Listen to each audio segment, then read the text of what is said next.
Good morning, good afternoon, good evening, everybody. I greet everybody today. This is an intriguing part, interesting one. Going to be very, very, very short. We get our brother today. Now be the special advisor media to Edo Governor-elect, Senator Monday Okpebohllo. He go join us today. If network differently. My people, the thing we want to talk today now be say the live chat with our brother. Now be the mouthpiece, now be the speaker, now be the man where they speak for Okpebohllo at the moment. So now go there with us today. He go join us very, very, very soon. And before then, I go tell you now what did they happen for Edo. Una no say me na storyteller. For some time now, for some days now, the transition committee where they set, we want to do the arrangement for the handover from OBASEKI government to Governor-elect Senator Monday Okpebohllo. They done the work since. And information they come out small. All the things where they discover, where they don't hear, they can't talk, they will can't hear for information. Not be saying a rumor. Me not the talk lie, not the carry rumor. All the things where OBASEKI saying do, all na straight mouth to everybody for Edo and for the whole of Nigeria. They say OBASEKI not do anything. Like we hear about the Oshomo power plant. They say not be Edo getter. They say the ShopRite. They say not be Edo state government getter. Then the Radisson Blue Hotel, where he from, we say in the build, not be Edo state government getter. Then the Oshomo power plant. Una remember our brother Al Lewis. If I talk this thing, say now 700 million. Now then he talking for this platform. Now Edo state government put as deposit MOU. Now it be. So, and the 700 million, the people will get the company don't pay them back since then, not be we get them. 2020, especially Edo in diaspora, they begin to talk, say, OBASEKI go bring power, go bring electricity, everybody go to enjoy. Till today, nobody do enjoy any electricity will come from Oshomo. OBASEKI now one person where people don't understand. Me talking for this platform too. Since 2016, where OBASEKI entered government, He talk say he go just dey talk the thing wey World Bank no fit do, and he dey talk and say na him wan do for Edo State. He no do anything from 2016 to 2020, and that na the reason why me Okpebohllo come the campaign say and make we change, make we get another person. That na the reason why I not support am for 2020. I say no go do anything. For 4 years, we not see any one single project. I talk am to the point say the reason why then they ask for new government be say if new government come, we'll just dey see new changes. Like, for example, make I talk am like this. When Abusali want become governor, he tell everybody say he go bring free universal primary education. As soon as he just enter, bam, people begin to enjoy universal free education. But of OBASEKI, we not see. Before I start now, I would like to greet our brother, Imafidon Anthony. Now, America, I did. In the always they wait anytime we see Son of Man Okpebohllo for life video, it will come out. It don't come now. Now it be number one. This time around, we will choose now night for Europe and daytime for evening for some parts of America, the other side of the Atlantic Ocean. Most of my followers now mostly people from the other side of the Atlantic, that is America, Canada, and all those countries will surround them. Now they alive today. Sorry, as alive today, they are alive forever. Now they still they up and running. Today na Sunday, I know. Some people for Europe, some will they night shift. Then they awake, then go watch this video. Why I talk this one be say our video when we dey do am, a lot of people know they come. But again, I still tell you now, tomorrow evening, wanna come watch this program. Now go see and say you go get a view, plenty view, over 3,000 views. Our brother don't come, the special advisor media to governor-elect, Edo State governor-elect. He don't come today. That na the man where they speak for Okpebohllo for media. If you not check all if you not Google his name, you not go see him name for Guardian newspaper, Vanguard, all the tabloids for the whole of Nigeria. That na the man, na they talk. Very strong man. Before Okpebohllo become governor, now this man where we want to talk to today, now be media.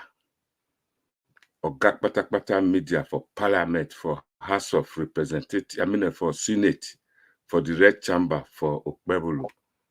Now Okpebohllo don elevate am to special advisor, overall boss of media. Now be anything Okpebohllo want talk, that now Senator Okpebohllo microphone. Now dey with us today. Goswi Inegbe, you are welcome today. Thank you very much for coming. Mokuna, help me shout greetings to Ramona. Appreciate our brother I did here today. Goswi Inegbe. You see, this now in channel. Now I get when Okpebohllo don't become governor. Now this channel go to hear most things. If you not check the time for Nigeria now, for the love where our brother get for Edo State, he wake up. He say he go talk. My brother Goswill Inegbe, special advisor to Edo State governor-elect to Senator Monday Okpebohllo.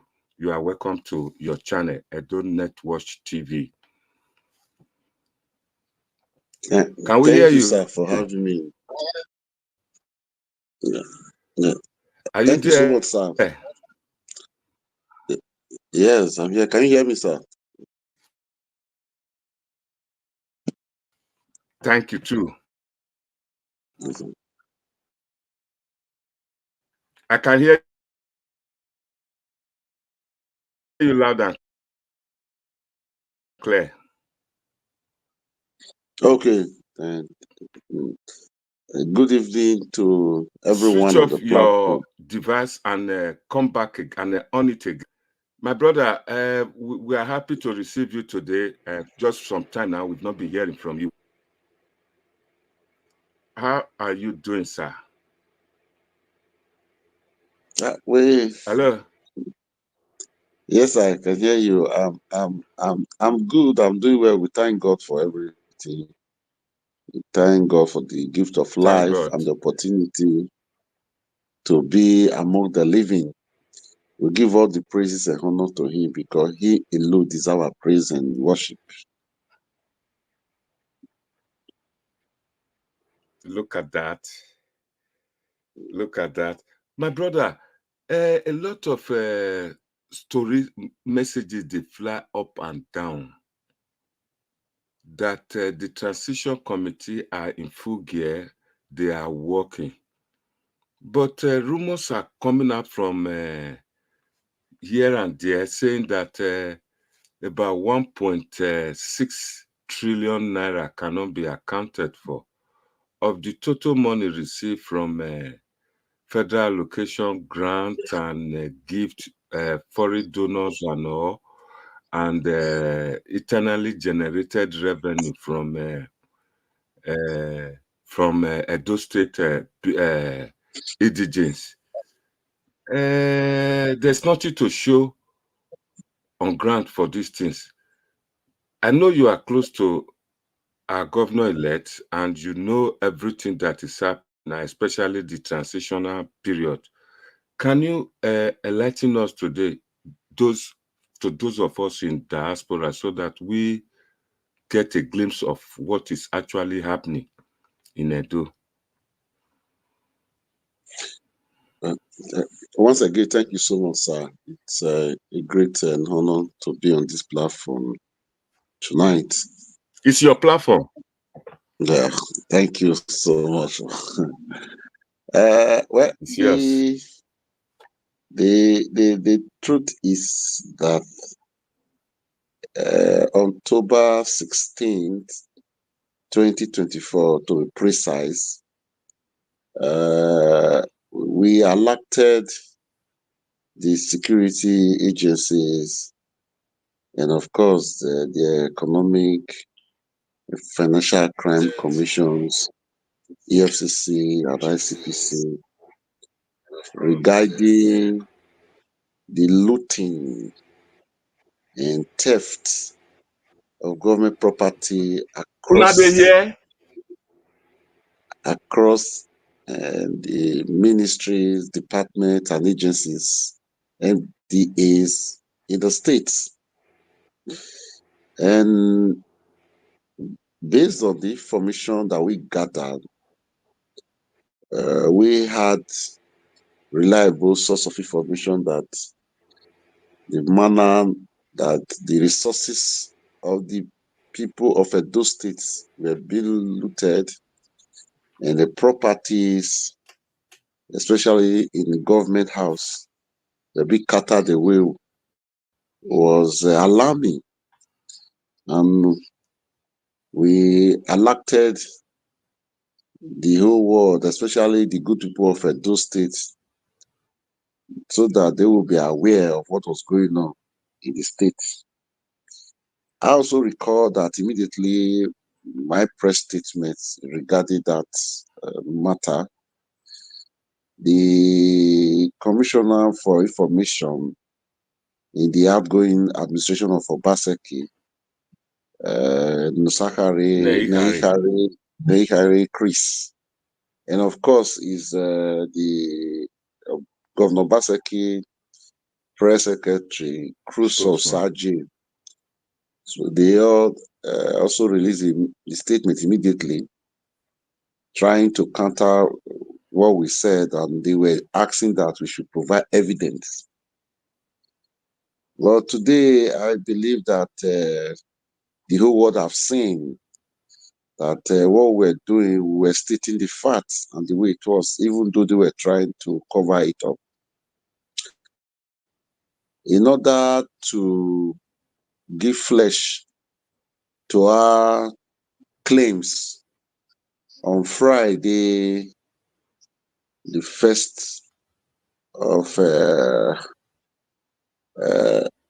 just this past Friday, the AFCC arrested the Accountant General of the state, Mr. Julius Anelu, and other 4 officials of the government who are signatories to the account of the state government.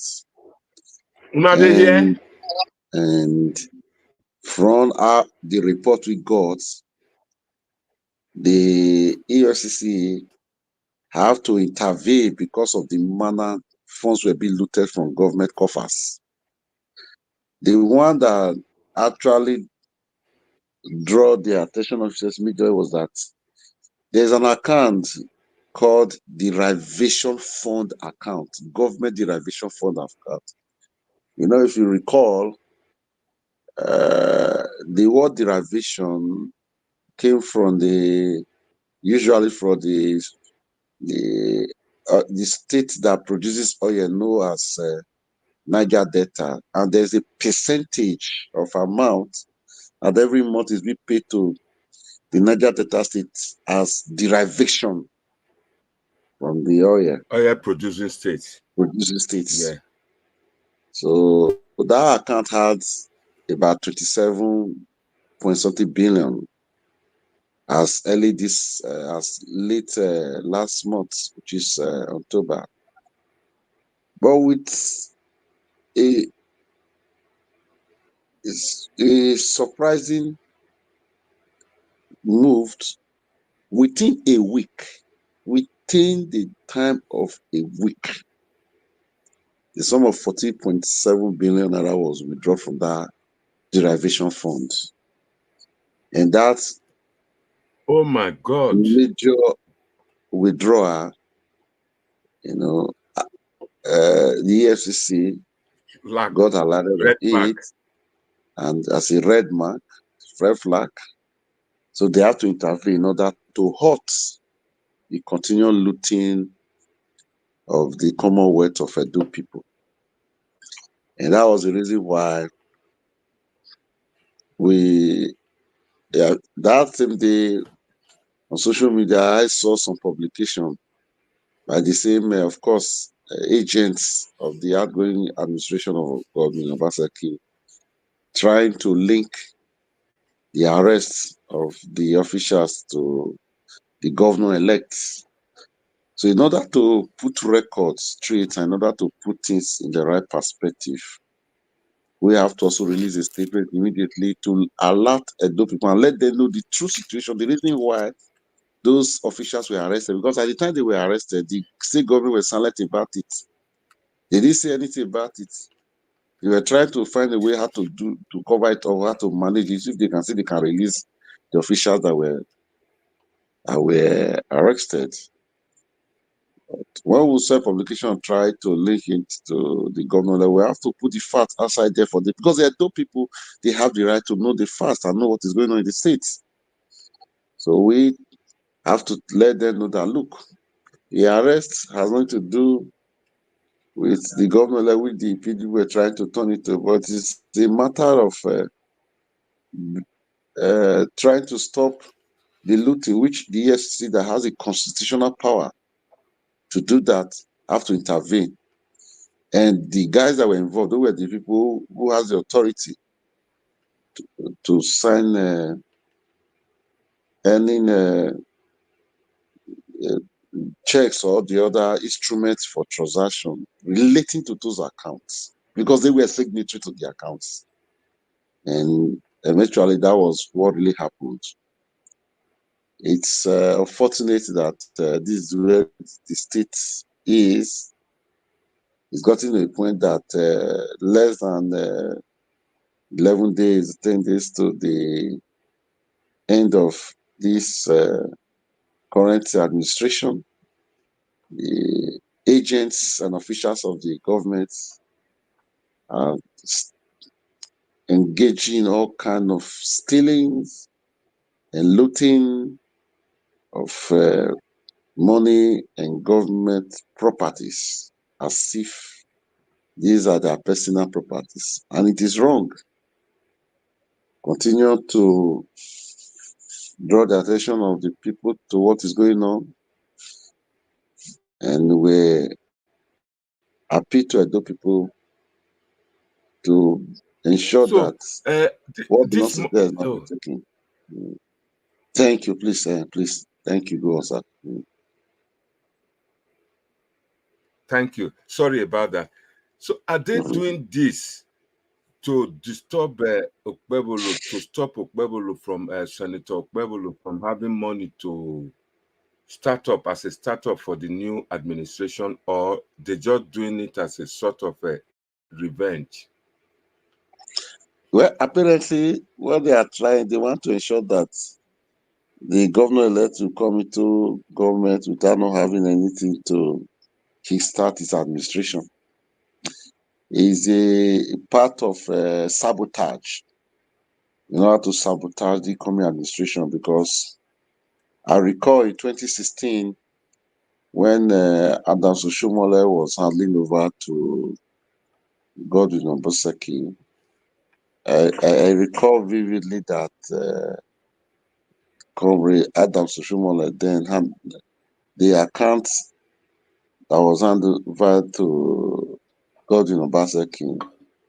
The funds that were there was not less than 45 billion naira. I can remember Oshomole was even proud to announce to the people then that he is leaving the sum of 45 billion naira in the account so that the incoming government can have a reasonable amount of money to start his administration. That was in 2016. You can imagine the sum of 45 billion in 2016.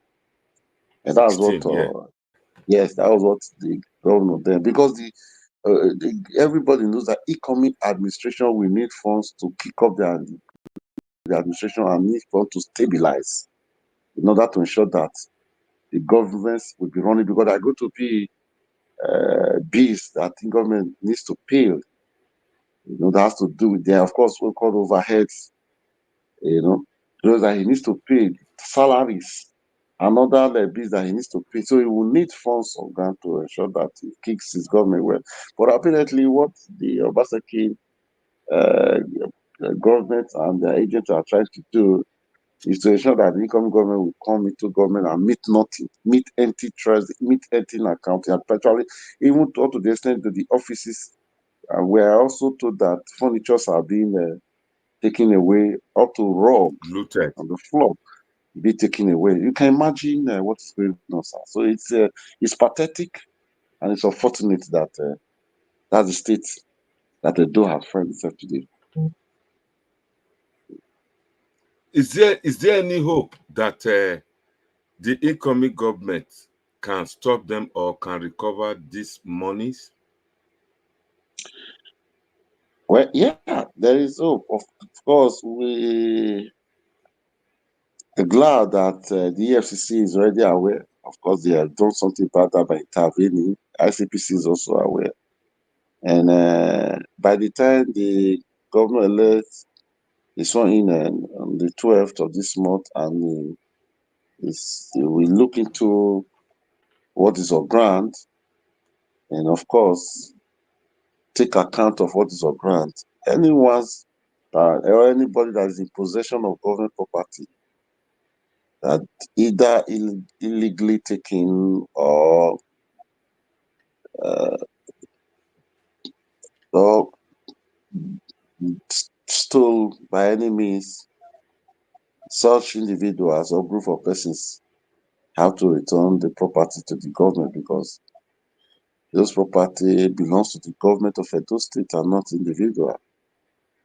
So, and the agencies that are responsible for economic crimes will, of course, will do their job to beam a searchlight on any individuals who must have taken government money or taxpayers' money, and to ensure that they recover social funds.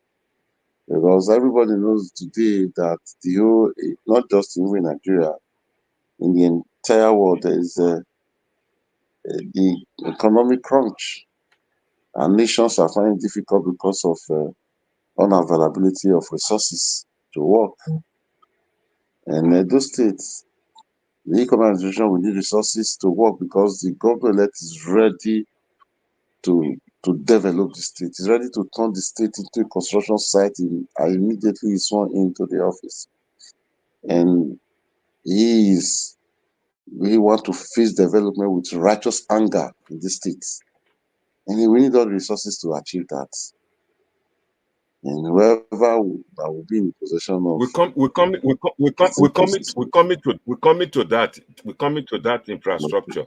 We coming to that.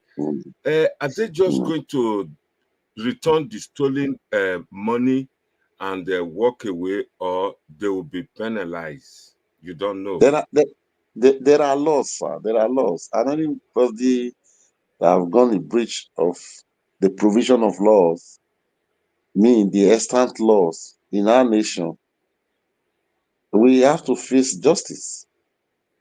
It's not about the governor elect. It's not about any individual. It's about the laws of the land.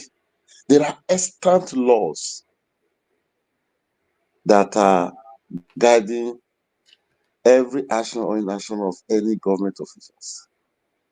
And if, according to the provisions of those laws, anyone that is found wanting, the law will take its course and it will ensure that what belongs to Edo people is not be taken away from them by some selfish individuals who want to take possession of what belongs to the entire Edo people.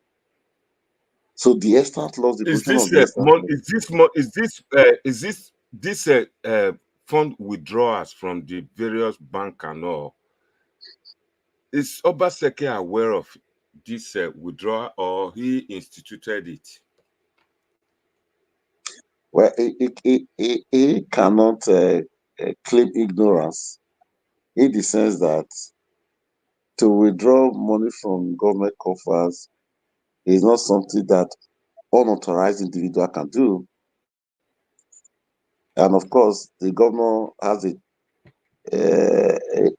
a tracking process of knowing what goes into their government coffers and what comes out of the government coffers.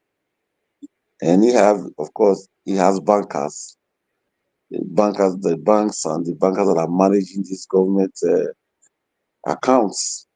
And there are certain transactions that cannot go on without the knowledge of the governor. So he cannot claim ignorance because with every intents and purposes, it is a fact that for an accountant general of a state and other signatories to the accounts to sign for such withdrawal of such uh, amount of money, stupendous amount of money. Of course, the chief executive officer of the state must be aware. And that's the reason why we keep telling the people that they should be aware of what is happening to their commonwealth. Because this fund we are talking about belongs to the Edo people. It's our common patrimony.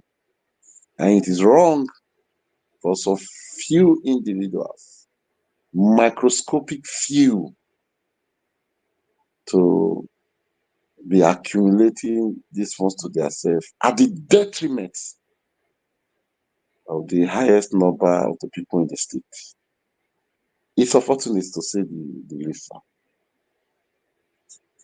Yeah. So now let's quickly go to the other aspect again. There are rumors going about that the governor-elect has invited the major construction company, and that is Julius Berger. Can you throw some more light on that, please? Is it true or is just a rumor? Well, during the electionary campaign, Senator Monday Okpebohllo, as the then candidate, governorship candidate of APC, didn't promise Edo people that as soon as he's sworn in as the governor, within the 100 days in office, he will turn Edo state into a construction site. But the fact remains that as a governor elect, he has no constitutional authority. Neither does he have an official capacity to engage in any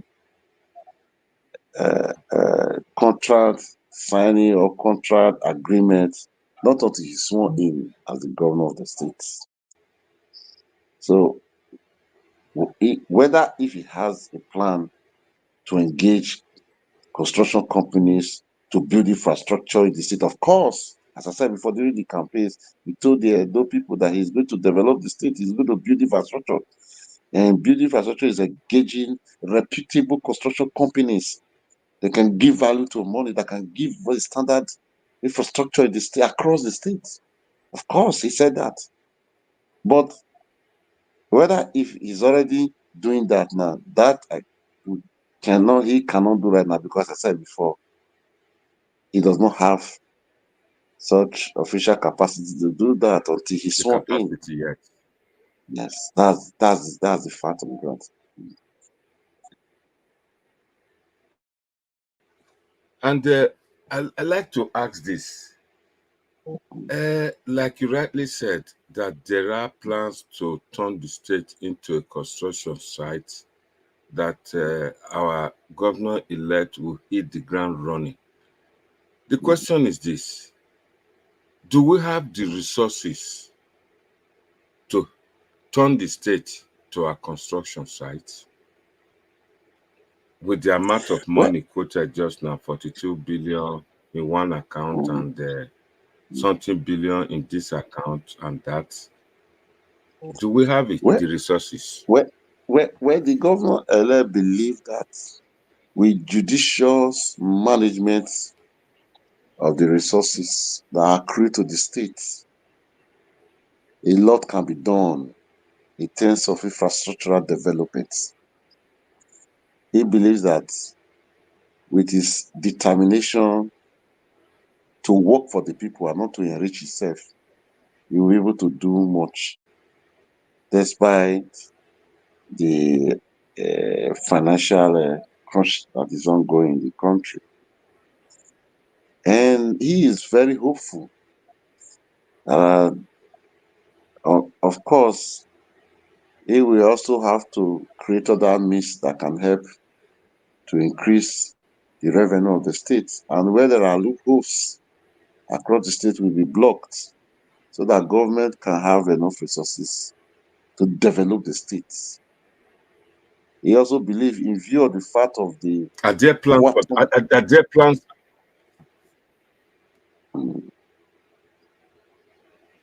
go on, are there plans for the governor elect to go into agriculture? Oh, And yes, yes.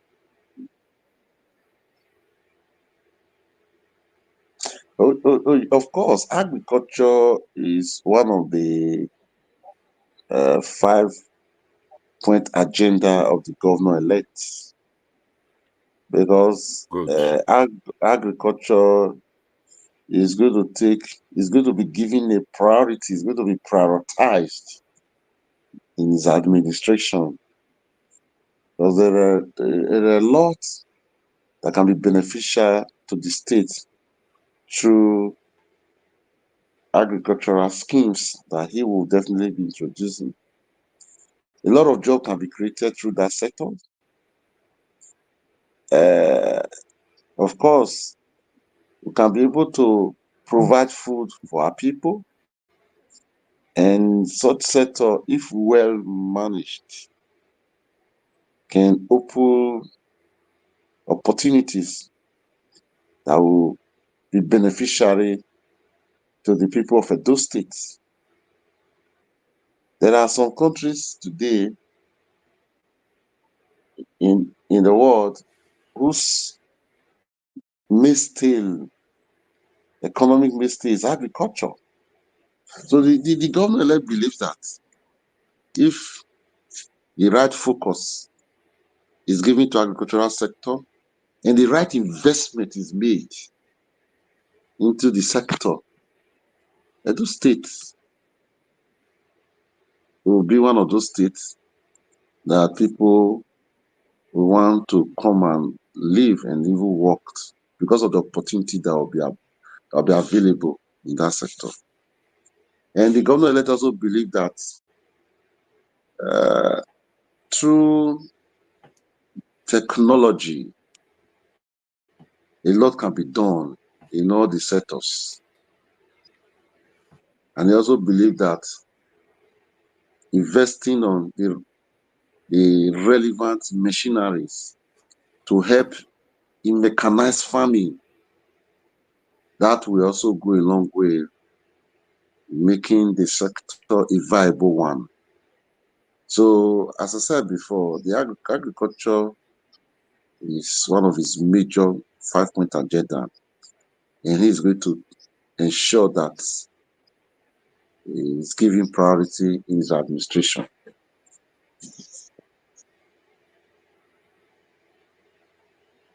And I take this again, I take you back to the looting in Edo. Are you aware that most of those companies, most of those outfits, the current administration of OBASEKI is be boasting of, are you aware that they do not belong to us? They do not belong to Edo State, like the Oshomo Power Plant, the ShopRite, the Radisson Blue Hotel, that they are not for Edo State, that they are privately owned by individual, which they didn't name, they didn't name them, who owns them. Do you have some information you can share with us, please? It is unfortunate seeing what these guys use the state to do during this outgoing administration. There are a lot of fraudulent activities that the state was used to promote for the interest of some few individuals that were involved. For instance, just as you said, from what we've gathered so much from the transition committee, and from what we've read so far, it's shocking to even know that the Shomo Power Plant, the Edo Modular Refinery, and the Radisson Blue Hotel that you just mentioned, they have no link with the state government being seen as the owners of those companies. Rather, the records that we've seen so far shows that the state money was taken from the state coffers, was invested in those companies, but at the end of the day, the state has no share. Neither do they have any stake in those companies. No, they have They no are share. purely They have no share. they have no shares. They have no stake. They have no share. They have no stake in Oh it. my The state God. government have no share, no stake in it. I mean, there is no record to show for that. There is no record to show for that. But rather, the funds My that were God. used, the funds that were used to push those establishments, in order to establish those companies, were from the state coffers. And you see some Una names dey like hear? you see some companies like one Quadrant System Engineering Limited, owned by one Wagbo Ijebo. Then you have names like China, China Engineering telecom company, CCTC, Una run dey by hear? private, Una dey run hear? by private, Names. run by private individuals. Yes, because when we are talking, we put fast out so that everybody can go and research it. Owned by private individuals. They are the one be bequeathed of the responsibility to run these companies. And before now, this state government, this outgoing government, deceive those people to believe that those establishments, that the state government has shares or stake on it. But from what is on ground and from the document available we see so far, there's nothing like that, sir. So you can imagine the level of fraud and the level of deceit, and that this state has been used by these selfish individuals who decide to line up their private pockets Una dey and hear? accounts Una dey hear? with the state Go on. resources. Same thing applies to this ShopRite you mentioned. The idea, you hear them shouting that this partnership, the state government has a partnering with private companies and all that the state government have this thing. But I can tell you that from the available documents that we have seen so far, there is nothing connecting the state government in terms of ownership to those companies. And it's unfortunate that those state has been used as a cash cow to fetter the inordinate quest of some few individuals who have been in charge of this government in the past 7 years. That is the reality. It's pathetic. It's So unfortunate. it's a host company. I mean, ghost names, like I will put it. No, it's possible, it's probable that those names do not even exist. Those names they flat about, that they post forward the front that they are the owners or partners with Edo. Of course, It is possible everything. that those names do not exist. Of course, the possibility is very high. It's just about putting things together to deceive Edo people. And their plan was that once they're out of office by November 12th, they will convert those companies to their private as their private businesses. But Edo people can be rest assured that anything that belongs to the Edo people that was illegally taken from the Edo people will be retrieved. Everyone, it's a public knowledge that this outgoing government has always said that those companies were established by the state government.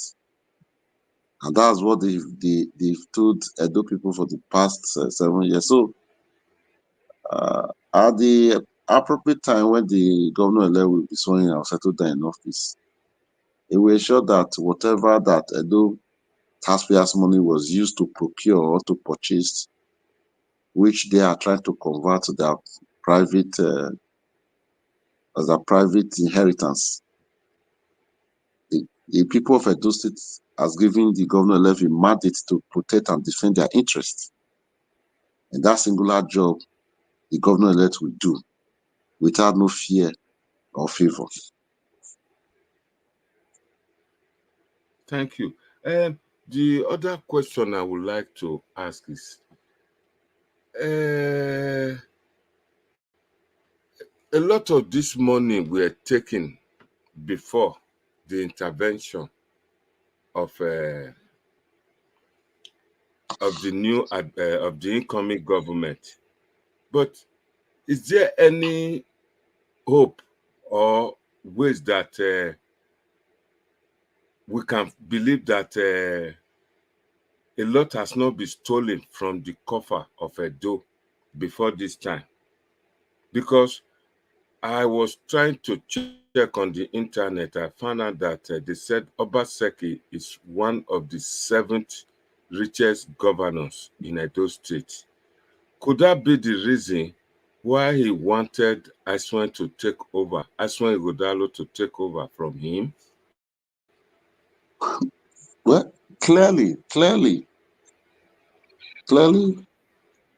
the evidence in the way things are going in the state, it was not clear that the plan was for the outgoing governor to bring in his godson or his protege to come and succeed him so that he can cover up all the financial atrocities that they've committed. And don't forget that this his godson Is that that is is still that wanted. suspicion or No. From what we already saying now is, from the transition committee and from the report we've gotten, it is clear that it's not sufficient. For instance, the transition committee has long demanded for the balance sheet of the state, the assets that the state owns, and the projects that the state that has been executed by the state resources. These were the items that the transition committee has demanded. As I speak to you right now, none of those items has been able to supply to them. It tells you the manner in which this state has been managed for the past 7 years. impunity? Yes. Yes. So it was not. It was the plan was for him to bring him his godson, who of course has been part of what he has been doing. Because it might interest you to know that the bank which Aswen owns and runs is one of the major banks that the state government has been using as, as one of the financial Mm-hmm. banks for the state. So there is practically nothing that this government has engaged on that his godson is not aware of. They are partners. They do these things together. And that was the reason why he was so desperate to ensure that he bring in so they can cover up all the atrocities they committed. But we thank Edo people once again who said no. And they've resisted them and said no. And voted them out. And gave the mandate to Senator Okpebohllo to come and unravel all the atrocities they have committed. And as I said before, the mandate has been given to Senator Okpebohllo to do justice to whatever is that have been done against the Edo people. And he will do that without no fear or favor. Because that's a singular assignment that has been given to him by the vast majority of Edo people. And by the grace of God, the Edo people will get what belongs to them that have been maliciously taken and stolen from them. There is this rumor flying about that Okpebohllo would definitely reclaim his mandate through the judiciary, through the court. Can you throw some more light, because you were on ground on that day, on the 21st of September, when this election took place?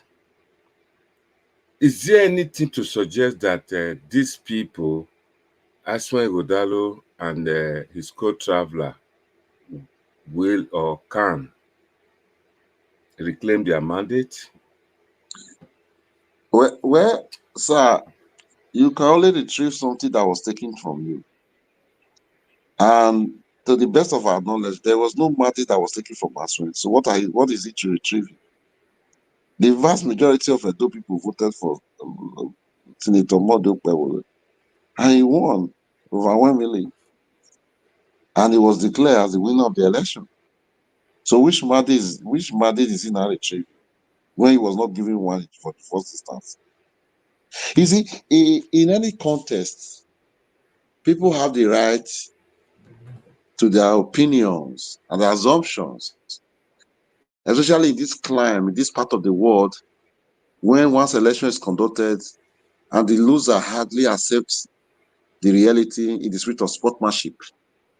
But rather, most of the time, the loser will always want to be shouting and be complaining of the incredibility of the process and trying to look the other Stolen way around. mandate. Stolen mandate. So, well, from what they just few days ago, I was going through their petition. I mean, the PDP and the Okpebohllo petition, which before the tribunal, Yeah. I was going through their demands. You will be shocked to know that what they are even contesting, the numbers of the units they are contesting across the states, and which was within the territory of 50 to 50 something units across the entire state. And the manner their petition was packaged, you begin to wonder that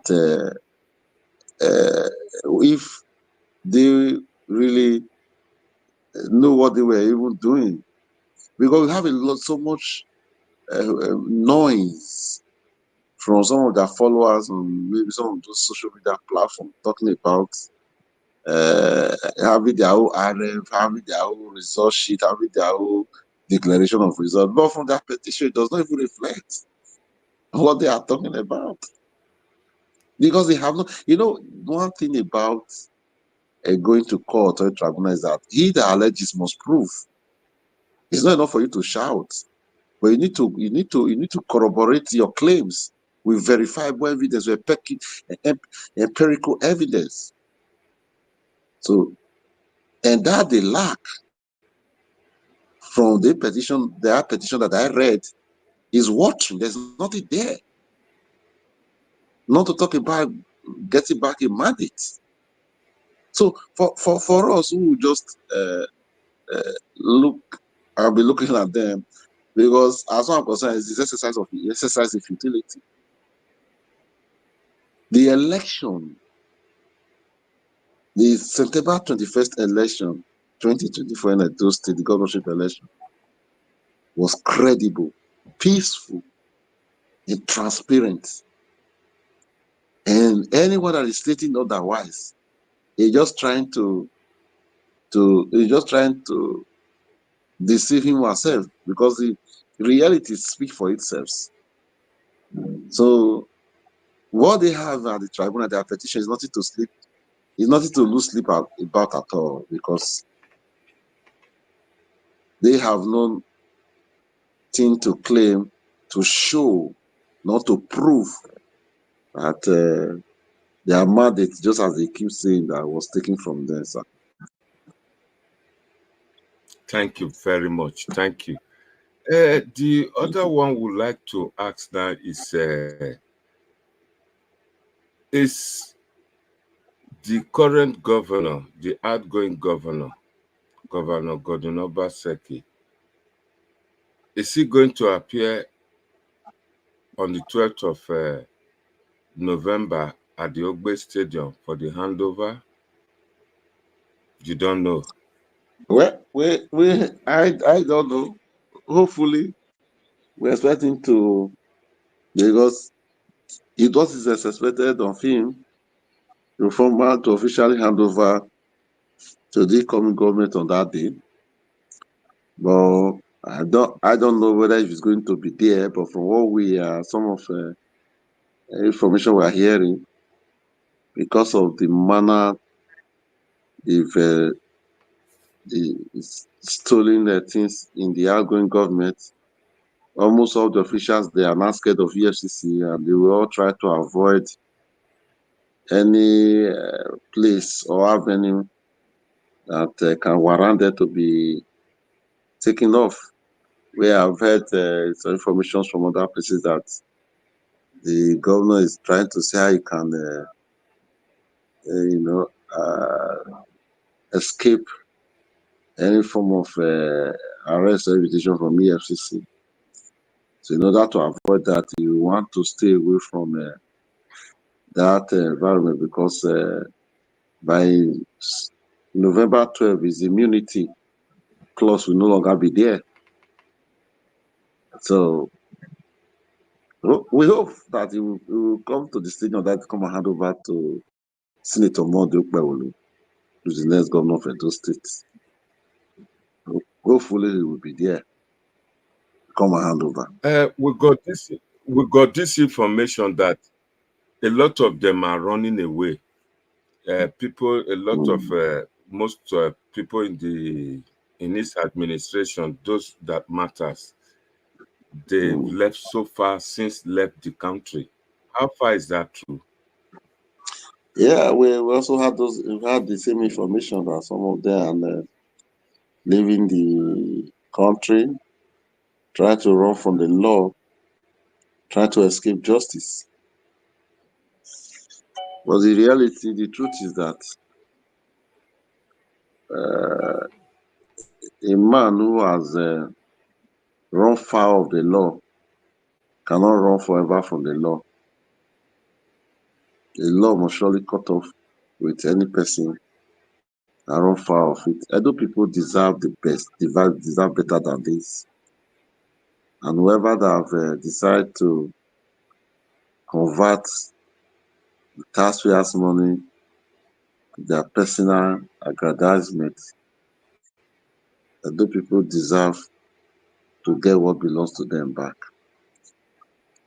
So we have alerted the public, we have advised the officials that are there that they should ensure that they do the right thing. They should ensure that what belongs to Edo people is protected and preserved for Edo people.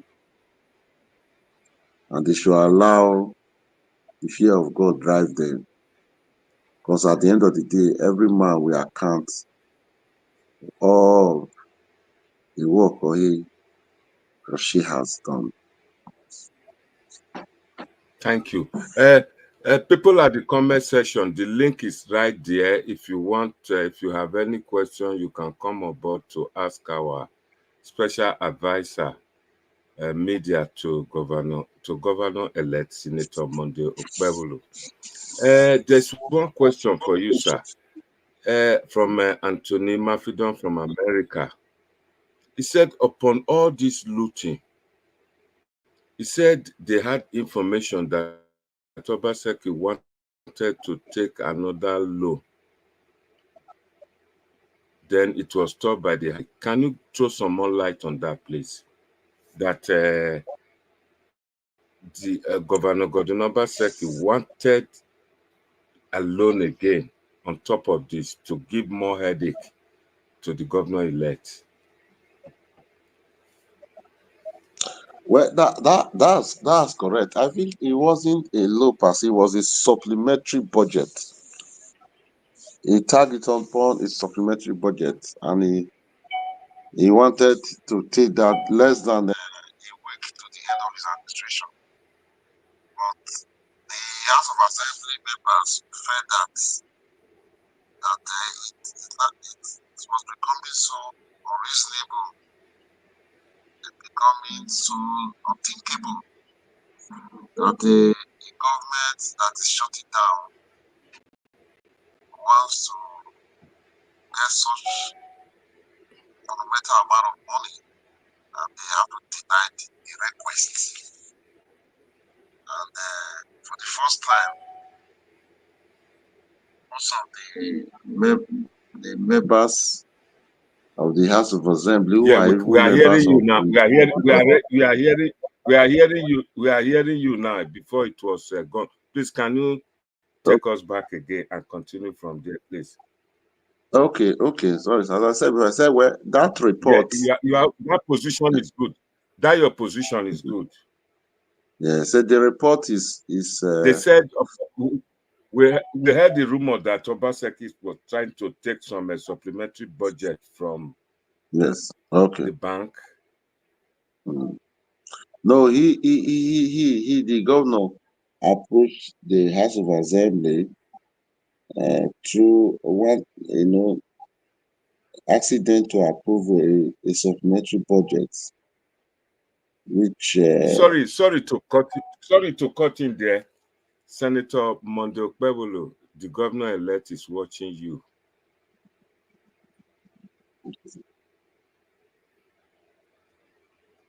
Go ahead. okay, thank you so much. Yeah, Your boss is watching you. And it's a privilege and honor to be watched by my boss and my leader, who I have so much respect for. A man who God have sent to redeem Edo State and put Edo State in the path of development. We thank God for his life, and we pray that God will give him wisdom and knowledge to guide Edo State to a place where every citizen of the state will be happy and celebrate Edo as one of the best states in Nigeria. Regarding to the Amen. question, Everybody say amen in the comment section. regarding to the question from one of our viewers from US, I said there's an element of truth to that, but it wasn't a law. From what we read, it was the outgoing governor, Governor OBASEKI, approached the House of Assembly, requested them to approve a supplementary budget for him at the twilight of his administration. And because of the level that the governor has gone with, in view of the fact that he has less than a week in the office, and he was asking for such a monumental amount of money, they have to refuse him because it was unreasonable and illogical. And they have to reject his request. And for the first time, we've seen members of the State House of Assembly who are also members of the outgoing governor's political party, standing against him because it was clear, even to the blind, and visible and audible to the deaf, that governor's request was just detriment of the taxpayers in the states. Come closer. Come closer to the mic. So the request was not in the right interest of the people. The fund clearly that he was asking for was obviously going to be taken away, and the state member house of assembly have to deny his request. And once again, we want to salute. I want to seize this opportunity to salute the members of the state house of assembly who were able to save Edo people from such wicked requests that could have plunged the state into another level of debt, which, of course, the Agro governor is leaving behind.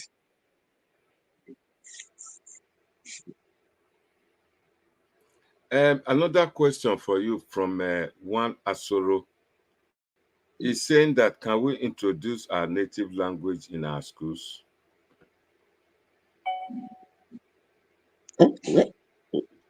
The education sector has a curriculum. There's what we call a curriculum that is being used in this education sector. And it is based on those curriculum that subjects are being taught across the schools.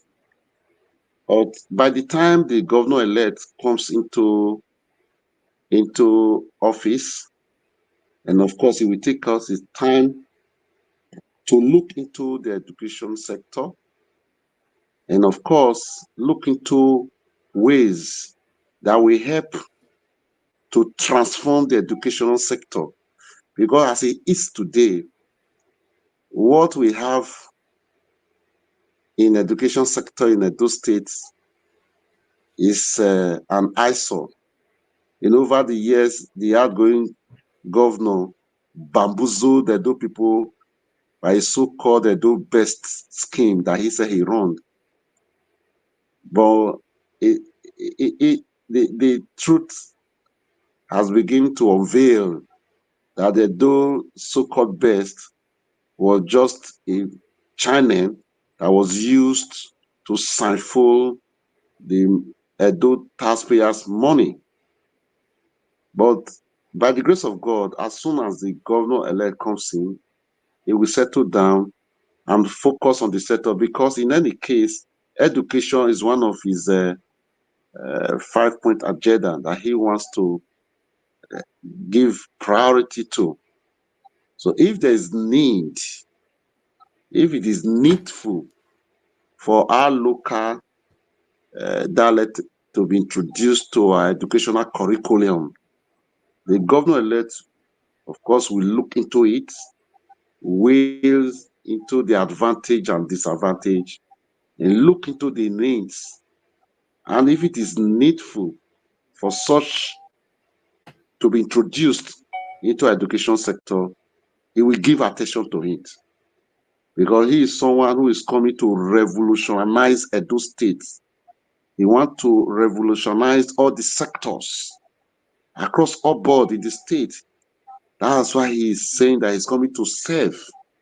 He's coming to transform Edo State in every area, so that at the end of the day, everyone will be proud that for the first time we have had a governor whose heart is to help the people and transform the people. And you all will agree with me that the last time we saw a level of development and work in this state was during the former Again, governor. sorry to interject. Your uncle, JFO Francis Okoye, is watching you. He send his greetings to you. Thank you so much. It's an honor and privilege to that my uncle and my leader and my father has joined us tonight and be part of this conversation we are having tonight. He is one of illustrious son of Edo State that is so committed to see that Edo State move from the sorry state that it is today. He is our Director General Diaspora. Yes, he is. He is a patriotic Edo man and a fanatic supporter of Senator Modi Okpebohllo, the governor-elect of Edo State. We thank you for joining us. So, as I was saying, you find out that by the grace of God, the governor-elect is going to do what is humanly possible to ensure that the narrative today in Edo State is changed for the betterment of Edo people. It will be recalled that the last time we saw a scintilla of development was during the administration of Governor Adams Oshomole. And during the electionary campaign. Sorry. Somebody just phoning wants to send questions in. Okay, sir. Hello, go ahead. Go ahead. Yeah. Okay, my name is Gabriel. I'm calling from Canada. You are calling from Canada? Yeah, Gabriel. You know me. I know you, Gabriel from Canada. Go ahead. All right. Good morning or good evening. I don't know what time it is in Nigeria now. Good morning. Okay. Good morning. Yes, my contribution is more of an advice, given the fact that Joswell is in charge of the social media handle of the. Not social media, media general. Oh, that's interesting. So it is expected that he would have seen the harvesting of rice in Nasarawa State by the governor of the state. from that television show, he explained that out of the 10,000 hectares that he had marked for the production of rice for Masarawa people, he was only able to cultivate 2 hectares. Out of the 2 hectares that came out of that endeavor was quite massive in terms of profitability, in terms of employment generation for the people of Nasarawa State was quite handsome. As I know that the OBASEKI administration had made some attempts, even though it was Future. just to deceive the people of Edo State. The Sobe farm and that in Egude, I know that has, is quite rich, the production of rice. You see, if we can take hunger away from the people, I think that there will be peace, even for the governor when he fully steps into the into Sadebe House. What I know that these are things that have been done, because if you look at some of the explanations coming out for this hurried withdrawal of about 10 billion naira from what came from the derivation money, they explained that they had taken an agric loan and they were trying to pay back the money. So my question is, do we have an idea, from the handshake between the transition committee members of the governor-elect and the sitting governor?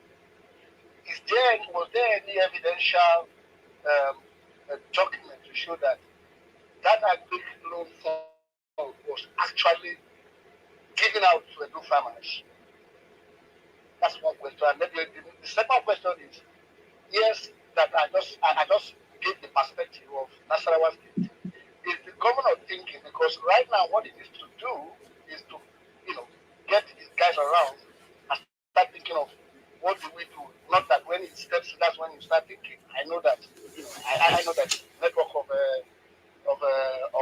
members will be working seriously now. What exactly are we going to expect in the intervention in agric sector? Thank you very much. Special advisor, are you there? His question is, if the case is not audible enough, he started by comparing what happened in Nasarawa of the hectares of land cultivated for rice production, that in relation to Edo State, what is the plan for us to have same project in Edo? I will help you to answer that question, but you go ahead first. Well, yeah. Mickey Gabriel is in Canada. He has that question. I want to thank you so much for that question. I actually heard part of what we're saying when he was trying to refer to Obaseki's Sube farms, and the other one is Sugbenu farms. And I want to start from there. The fact remains that the so-called farm initiative that the governor were telling the whole, it took press crew to the farmlands, acres of farmlands. For instance, let me start with Sobe. During the governorship electionary campaign with my principal, we crisscrossed the entire length and breadth of Edo State. We campaigned across all the wards, the units, and of course, most of the communities across the entire state. So we're eyewitnesses to some of these things. It's not just by hearsay or being engaged on political propaganda here. It is facts. For instance, the Sober was a scam, a complete scam. During the campaign, we stopped by the Sober farmland, acres of land that was taken from the people, the land taken from the community people, with the deception that the land was going to use for mechanized farming. But at the end of the day, the acres of land were graded. Not even a single grain was planted. Not a single grain was planted.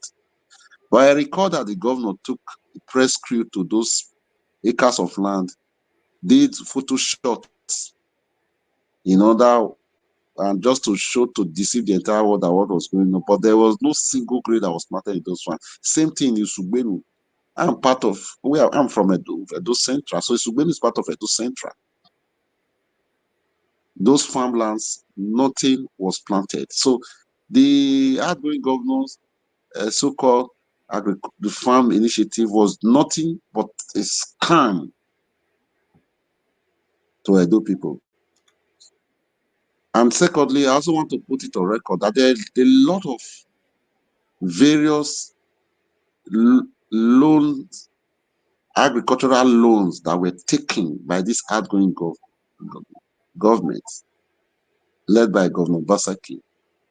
There were agricultural loans from Central Bank, agricultural loan from NAIRA Microfinance Bank, and agricultural to other, even other banks in the name of investing on the agricultural sector. But at the end of the day, where were these monies invested? Were they really used to develop the agricultural sector in Edo State? The answer is no. We recall the billions of naira vacuum for Central Bank. Those money were never used. And one of those loans from Central Bank were routed through the banks that was owned by Okpebohllo. And I recall that, yes, these are facts. They are not propagandas. Anybody can go and research it. Were routed through the banks, the bank owned by Okpebohllo. And that bank, what they were doing then, they collected the names of people from it. They asked people to go and open accounts with the bank, that the loans for agriculture they've taken for Central Bank will be paying to the people's account that they selected by their own. But I have spoken to about 2 or 3 persons whose accounts were used. But at the end of the day, they never have access to those funds. What they were doing was that as soon as that money gets to the Okpebohllo's bank, they will credit those accounts of those people they collected. And once the money is credited to the account, in the next 5 minutes, they receive alerts of withdrawal. So you have a situation whereby an account was opened in your name. Once the account is credited, you see alerts. Immediately the account is credited. In the next few minutes, you see debits from this account. And the owner of the account have no access to what happens to the account. That was the highest level of fraudulent activity that were done in the name of agricultural schemes that the governor introduced. But for the incoming governor of Edo State, by the grace of God, as he have always said, during the campaign, he told the Edo people that when he comes into office, he will look into the agricultural sector and ensure that he will introduce initiatives, programs that will help to drive the sector, to make it to be productive, to make it to be employers of labor, and of course also make it possible to feed Edo people. During the electoral campaign, the governor-elect told Edo people that he's going to introduce mechanized farming. He will ensure that technology is used into our agricultural sector in order to have,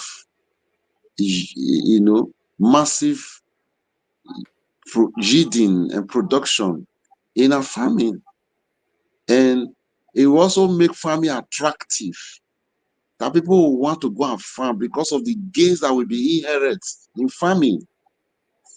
Just like my brother that asked this question, when he referred to Nasarawa, what he said, yes, those are some of the initiatives that the governor-elect is going to introduce to ensure that if, for instance, it's going to be the rice farming, You ensure that it is genuinely done, not just by trying to deceive Edo people, but we ensure that the rice farming, the rice plantation is on ground that anyone can see. We encourage those who will go into it, give them the necessary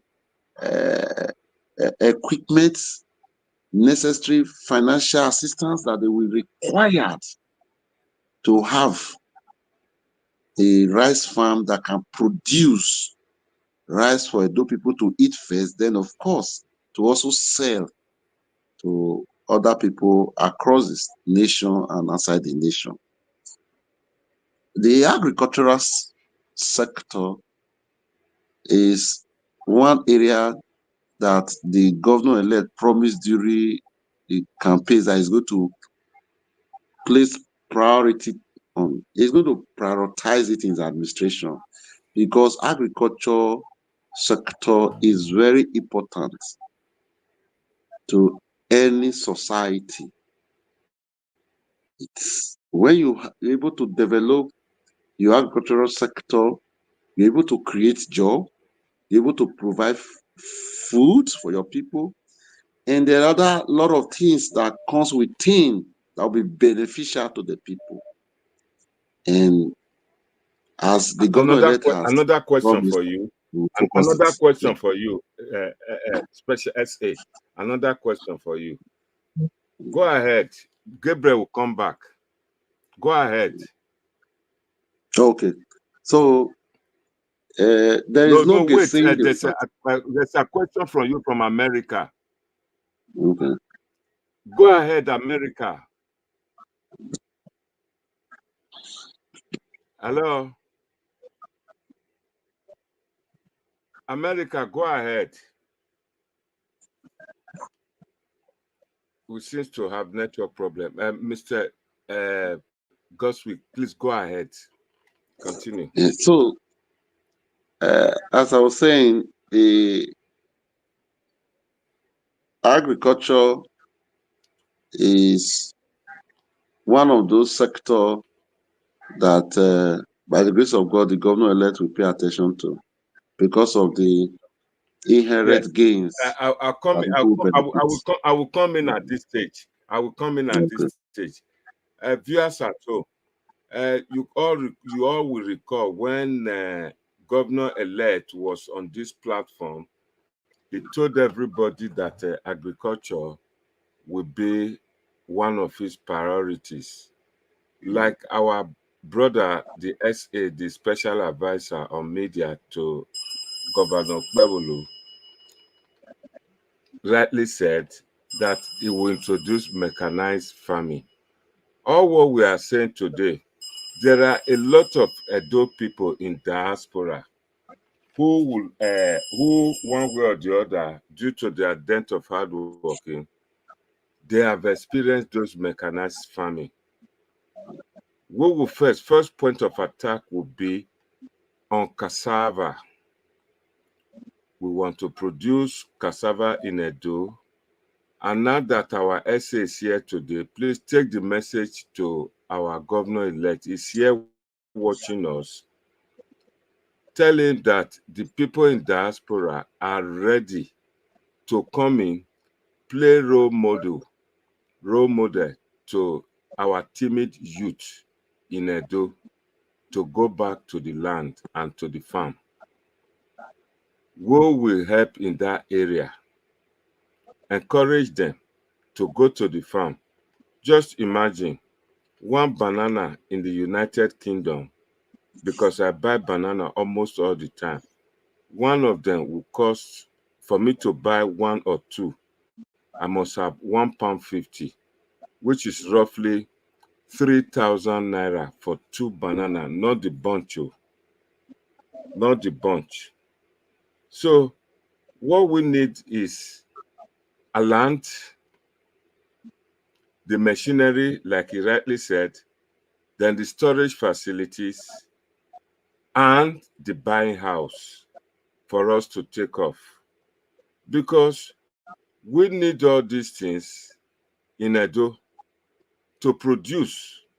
to store and buy a house, just like those days when they used to sell rubber lumps.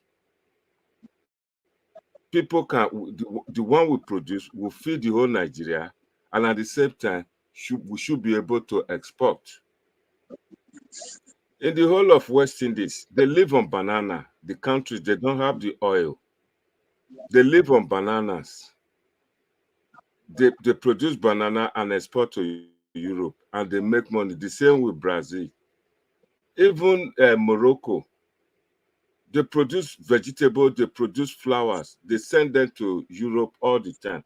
These are things we believe that our governor-elect can do, and that will boost the income. That will boost the fund. That will boost a lot of money will come in instead of asking for loan, instead of taking money from Abuja and put it on roads.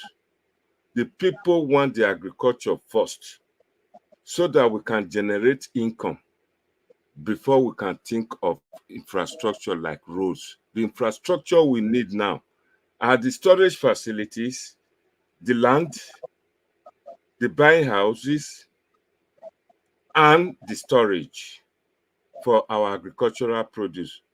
Bananas, cassava, they grow anyhow at the back of our houses. Bitter leaves, all the people, everybody, their back houses should be used for farming. They should be encouraged. They should come up with a revolutionary policies that will boost that zeal for everybody. Even in Europe, in my garden, we plant potato, we plant tomatoes, we plant a lot of things. Why can't we have that in Edo? Once those ones are encouraged and you keep the people busy using their back houses, we call it backyard, they can sell and exchange for what they do not produce. That will ease the problem of this economic crunch, like you rightly mentioned, and the cost of essential commodity. We have our brother from America on the line. Our brother, go ahead. It's your turn now. Talk. Yes, Mr. Monday. Thank you very much. Yeah, please, can you help me channel this question to the advisor? It's listening to you. It's watching. It's listening to you. Okay. During the campaign period, we had Okpebohllo being saying going to campaign for teachers in the school. There wasn't teachers in the educational sector. Yeah. The PDP said APC were propaganda.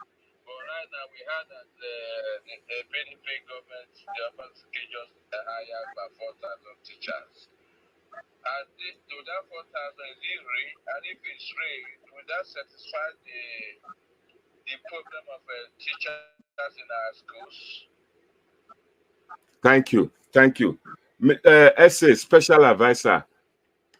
We got information that OBASEKI is employed 4,000 teachers. Our man from America, Anthony Imafidon, said that there's a rumor flying around that weeks running to OBASEKI end of tenure, he employed 4,000 teachers. How far is that true, firstly? And secondly, are we really short of teachers in our schools? And we did hear that during the electionary campaign period, that there are no teachers in schools. And they said OBASEKI, weeks to his end of tenure, he has employed 4,000 teachers. Is it true? Well, I will start first with if there are shortage of teachers in our schools in those states. Of course, if we follow with the governor-elect during his campaign, you will agree with me that during the campaigns, he elected not just the entire state, but the entire country and beyond, and the entire world regarding the shortage of teachers in our schools in Edo State. You find a situation whereby in a whole primary school, you have only 3 teachers. And among those 3 teachers, is either you have the headmaster or the headmistress. So that will now leave you with 2 teachers that will teach from class 1 to class 6. In the secondary school, whether the junior secondary school or the senior secondary school, is the same fate that applies there. So that was the reason why during the election campaign, it was a major campaign point for the governor-elect that as soon as he is coming to office, within the first 100 days in office, he is going to employ 5,000 teachers in order to change the current situation of a shortage of teachers. But surprisingly, we saw that just last week here that the outgoing governor, OBASEKI, were carrying out recruitment of teachers in the state. And this is a governor for the past 7 years in office. He didn't employ any teacher into those schools. Less than, as at the time he was carrying the employment process, it was like 2 weeks to the expiration of his administration. You can now imagine that a governor who was now having less than 2 weeks in office was now engaging a recruitment or employment of teachers into the schools in Edo State. And for us, we have seen that such employment was not done in a good faith, or rather, such employment is a booby trap or landmine set against the incoming administration.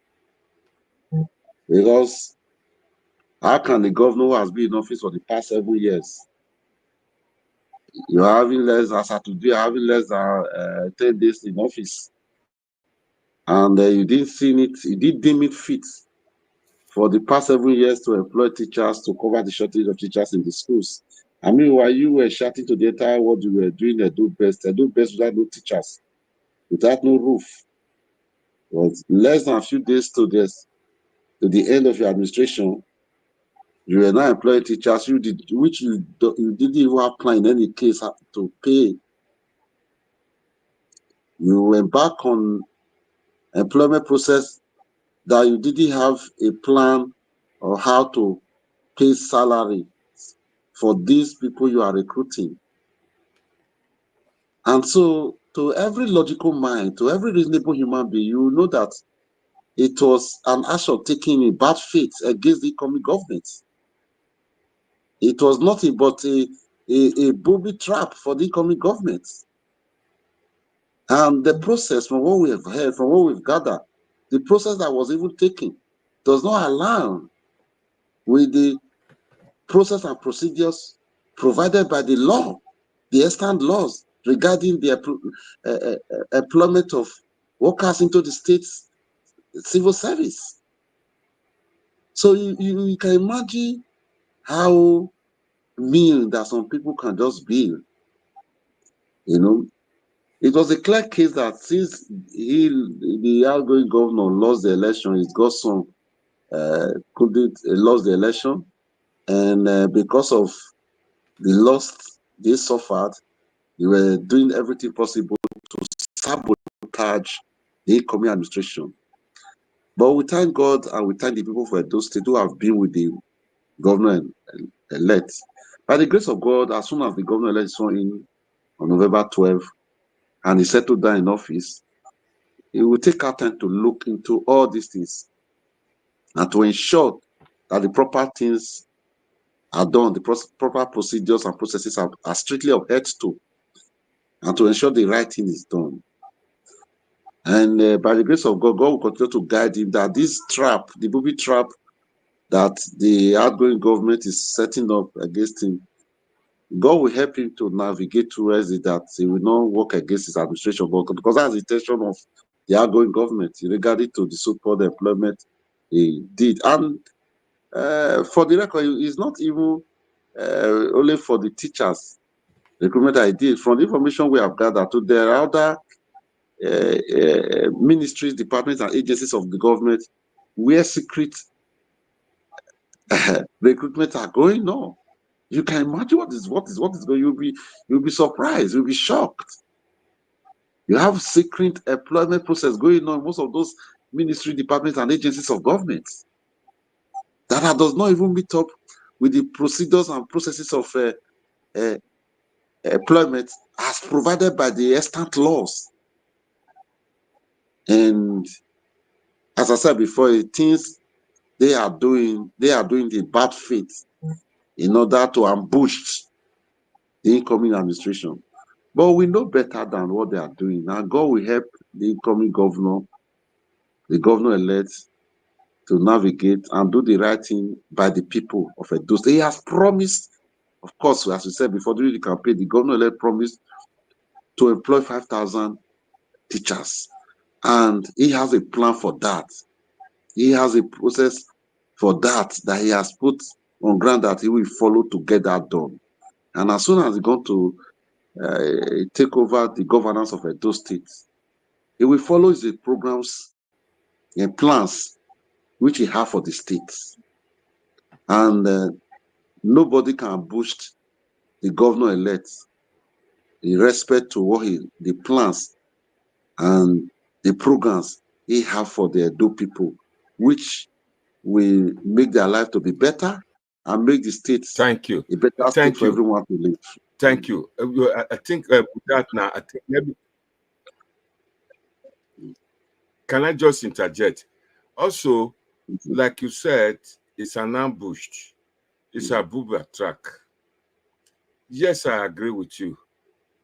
For some days now, they've come out, they've released Curtis War in Edo State, all for the sake to blackmail the incoming governor, to make things more difficult for them to start to kickstart their administration.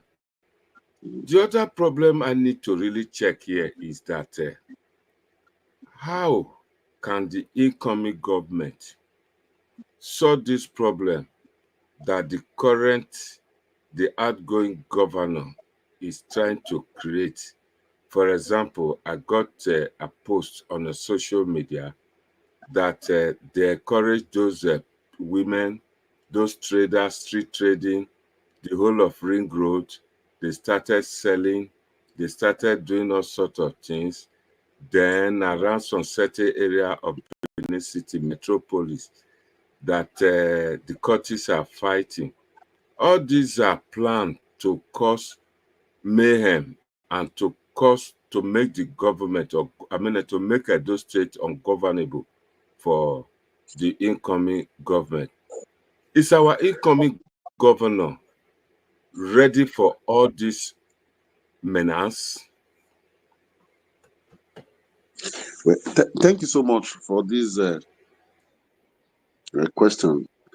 I want to unambiguously state here this morning that the governor-elect, Senator Okpebohllo, has the capacity and the requisite knowledge to steer this state and to lead this state to a place that we all will be proud of.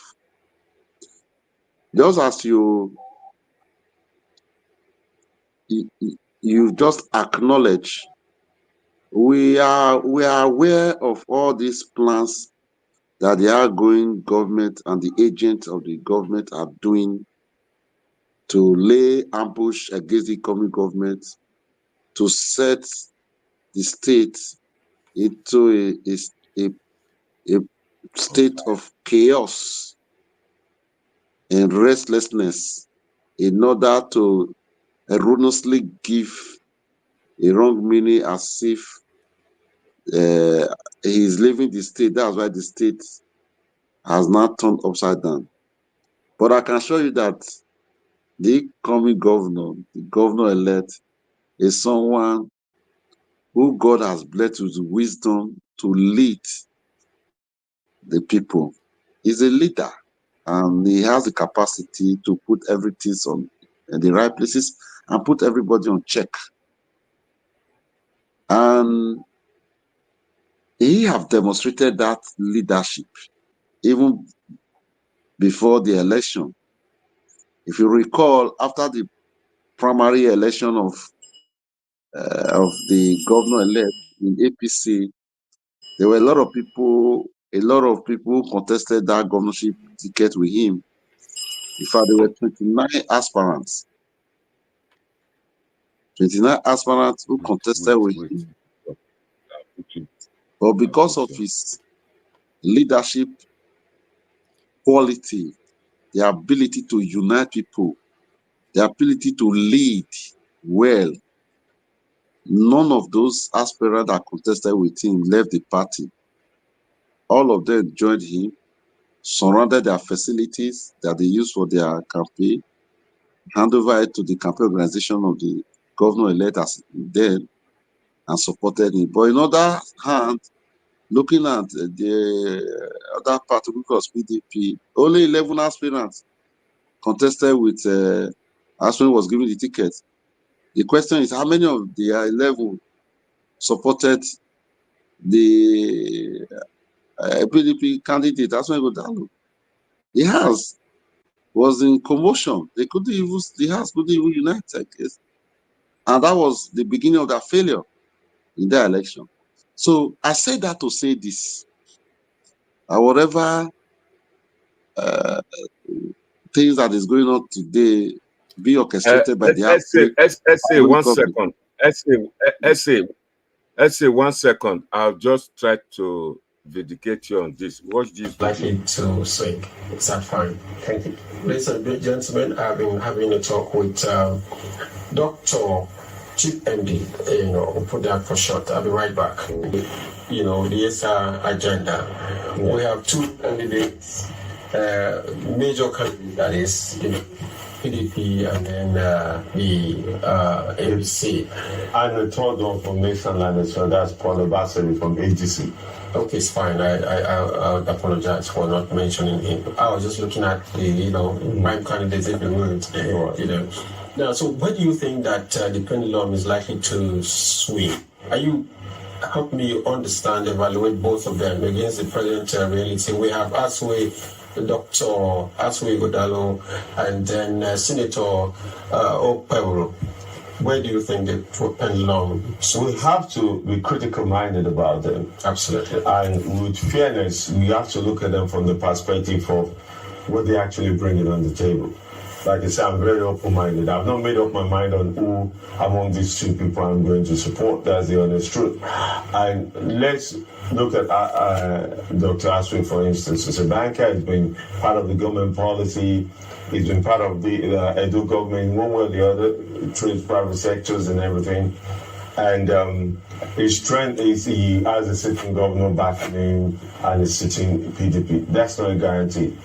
However, and I also see some of his approach, try to speak in pidgin English and want to be the Mr. Cool guy, which is okay. Yeah, cool guy doesn't mean be a good governor. You see, one of my own personal criticism is that, I'll give a good example, because I like a good example. He was in an interview and they asked him about the civil servants. I think last time I tried to mention that, we didn't get to it, about the civil servant corruption. And he said, the problem with the civil servant is that their take-home pay is not enough to take home. And for me, I'm like, okay, explain. and went on about how the money is not being paid. And for somebody who is a banker, you think you understand the basic element of social studies or political understanding of economy, public and private. I personally would have sent him to social study class to understand the difference. Simply because his analysis failed the basic standard by saying, oh, the take-home pay is not enough. We need to basically increase our take-home pay to meet inflation. That's a private sector talk. But in a social economic policy talk, it doesn't make sense because the cost of living is rising like off the chart.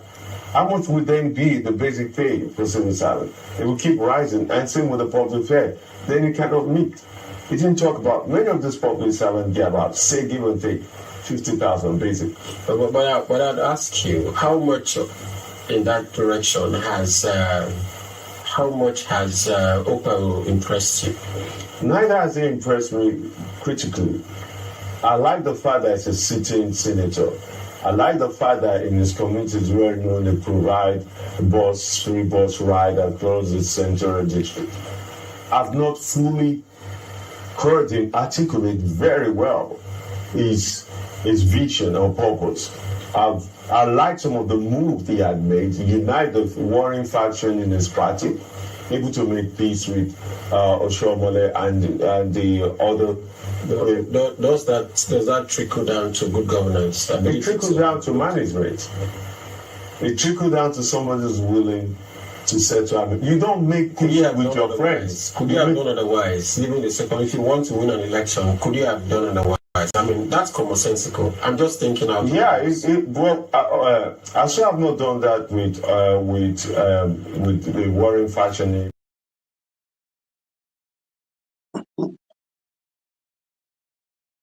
That now so that to vindicate what you have just said, that Okpebohllo was able to make peace with his party loyalists and party men.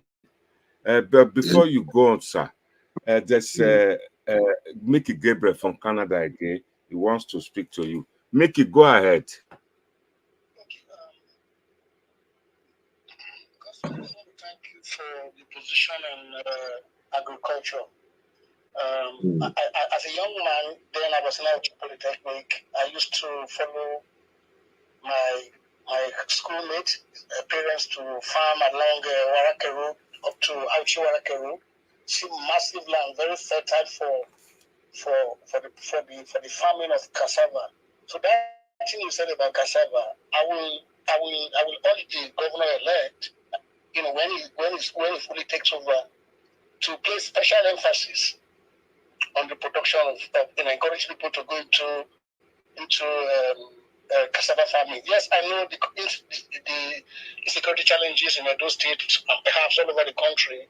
What model it can run is to encourage good farming, where you can incentivize them in terms of very soft loans so that they can aggregate maybe 100 people who are interested to farm in a particular location.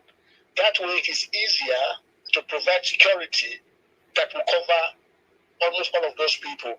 That said, I am during the campaign, because I was actively involved, on this platform where we debate, the chances of, Okpebohllo and how a lot of people were disgruntled with the leadership style. That's correct. Of OBASEKI. I'm proud to say that today, the person I supported, even though I'm not in a group to benefit from the government, but I have relatives who are also suffering. When they suffer, the pressure is passed back to us that are not at home. So when it is good for our people, it's also good for us. So one of the real reasons why a lot of people, why the other people took possession of deciding who governs them, is that OBASEKI sitting, OBASEKI government was, I was talking to somebody in Enugu State, and he said OBASEKI was man alone, which means that he determines what comes in and what goes out in Edo State, which was primarily one of the foundation for his failure. You see, I I want to urge you, because you cannot reinvent the wheel. Whatever is working in another state, you can find a way to look at it, knock it around, but it certainly will work in Edo State. In Enugu State, you have about 200 and something wards. As I speak to you today, you can investigate it. The governor has given contract for the construction of 200 primary healthcare centers in Enugu State. About 30 are almost completed that are type A models, which that will help to reduce the pressure on our tertiary, secondary, and tertiary health facilities. Because if the people in the rural areas can avail themselves of treatments like malaria or some of these small things, the pressure on the tertiary institutions, the health institutions, will reduce. What am I trying to get out of this? Given the background of OBASEKI being called a man alone, you see, if for the economy of Edo State to be reflated, what I mean to reflate the economy is that to see that the money of Edo State goes around Edo people. Let me try and expand it. For any contract for the construction of the health centers in Enugu State, they are being done by indigenes of Enugu State. What that means is that, yes, the money comes into the government, into the Enugu State government, but the wealth, the prosperity of Enugu people is clearly reflected in the way that the governor encourages indigenous contractors to do those things that can be done by the indigenous people, by the people of Enugu State. So if Okpebohllo is to encourage the expansion of prosperity of Edo people, I will advise him that where there abound set skills for any contractor in Edo that a certain contract can be done by Edo people, he should please embrace it and spread the word around.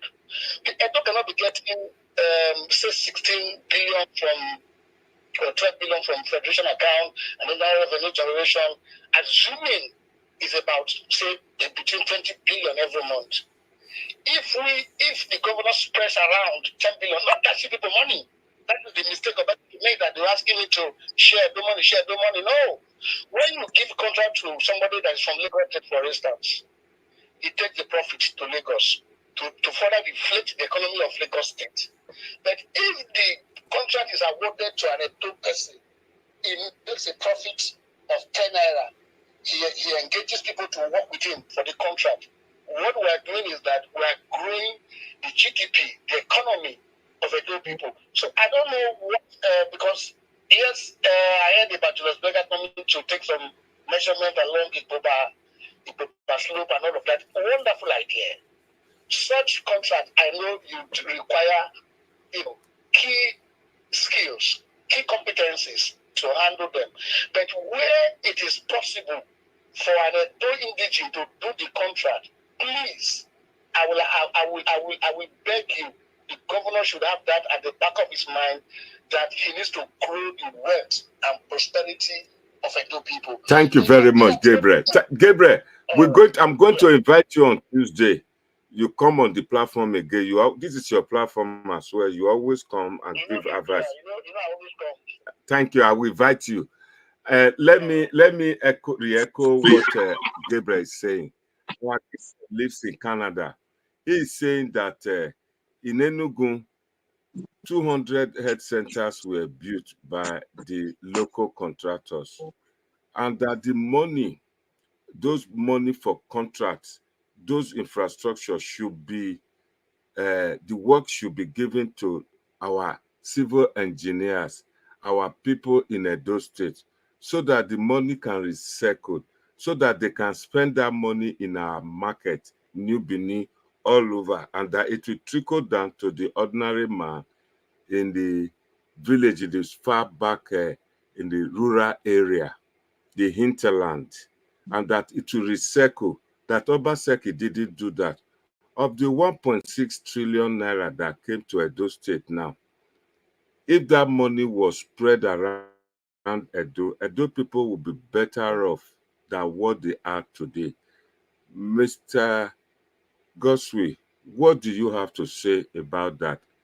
He said he quite acknowledged the invitation of an expert, a foreign expert like Julius Berger to come, that is okay. But other jobs like that, like the Ministry of Works, they should be revamped to provide palliative, to repair the roads or construct new ones in the rural areas. This is what he's saying. Please give us your own take on this. Well, again, during the electionary campaign, the governor-elect then said that his administration will pay attention to local content. What we mean by local content is that, yes, what we mean by that, look, what he meant by that was that the jobs that will be done in Edo State, Edo people will first have the first right hand of choice. It's only a situation where you don't have Edo indigene having the requisite expertise in such job that other people outside the state will not be considered. And he have always said that he will ensure that the local economy of the state is grown by engaging the indigenes of the state in the developmental strides that he will embark upon.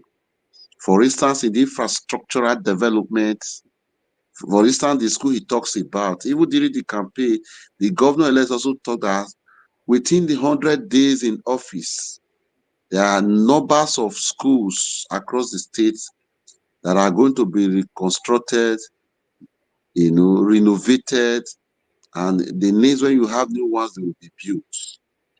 And the people that will be engaged, first and foremost, priority will be given to indigenes of the states. In a situation where you don't have the people with requisite knowledge and experience to do that, before you now consider people from outside. The governor-elect during the campaign also told Edo people, one of the reasons you find out that the economy of Edo didn't grow because there is what he called capital flights. The outgoing administration of Godwin Obaseki patronized outsider, just as my brother who has called have analyzed. People from other states come in, do the job, take the money out of the state, go and invest the money in other states. Then leaving Edo people without nothing. The money that's supposed to belong to Edo people, that's supposed to circulate around the states, the money that's supposed to go from one hand to other hands within the states, was taken outside by people from outside who came that were doing the job, all to the extent of fabricating jobs, works for artisans who can fabricate that we have in Edo State that they can do, we're giving to outsiders to do. So the governor-elect didn't promise Edo people during his campaigns that he will change that narrative. And I know by the time when he comes in November 12th and he settled down and begin his infrastructural development, the local content will be given priority to in doing those jobs. And the ones that are highly level that require high degree of notable companies that have to do good jobs. For instance, like the roads, which require notable companies that have the capacity to give standard job, give value to the money that will be given to them. Of course, The governor also said that such increase was already assured. The governor-elect Thank is you. ready to work for the people. Inaudible, Is ready to change the narrative of those inaudible. Come states. closer to the mic. Yeah, so as I said, the government is ready to work for the people of those states. Is ready to serve them. Is ready to ensure that the current narrative is changed in the state, and he want to bring an era where developments will become the order of the day in the states, infrastructurally wise, and of course, human capacity building will not be left out too. And he will do everything possible to ensure the local economy is grown to a level where Edo can be self-sufficient. Thank you. Thank you. Thank you. Thank you. My people, viewers at home and those who will be viewing this video in the future, just to put you on notice, our brother Goswi Inegbe, the special advisor to Edo State Governor-elect, will be coming back again and will always be regular on this platform. Like we always say, this platform is for our people, those in diaspora. And sometimes a lot of our videos are being watched in Nigeria and is being streamed on YouTube. Not a lot of them can afford YouTube. We try to make it short. Today we promise ourselves 1 hour. Now it's about 2 hours, 3 minutes. So my people, I think this is where we have to bring this to a halt today. I won't forget to greet our brother Amos Wale. Thank you very much, because this video was shared to Tinubu support group. That's where President Tinubu is, as well as on that platform. And a lot of people will be watching this video tomorrow.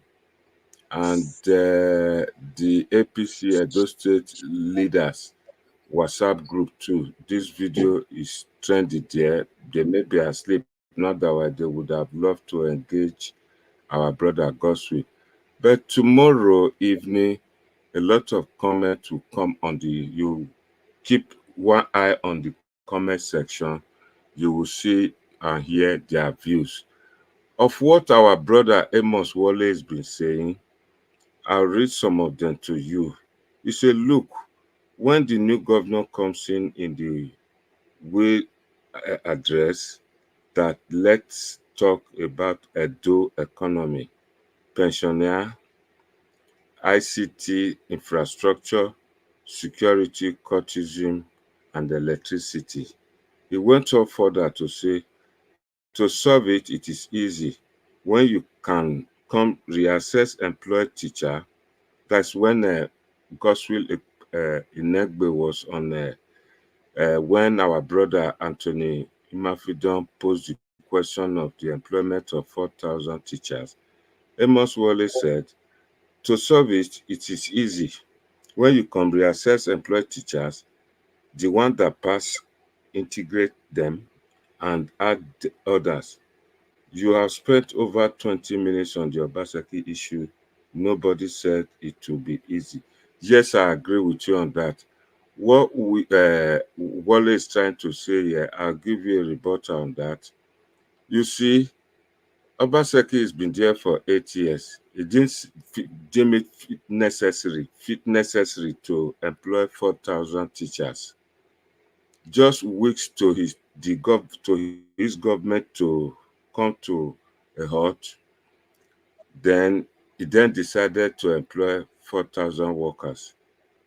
With that, a lot of people suspect that it is a sabotage, just like what our brother said Godswill Inegbe, all for the sake the new government will come and meet such challenge. For anybody to employ workers into a new company, there must be a plan for it. What they will be doing, how much is needed, and what they expect, the social benefit that will bring in.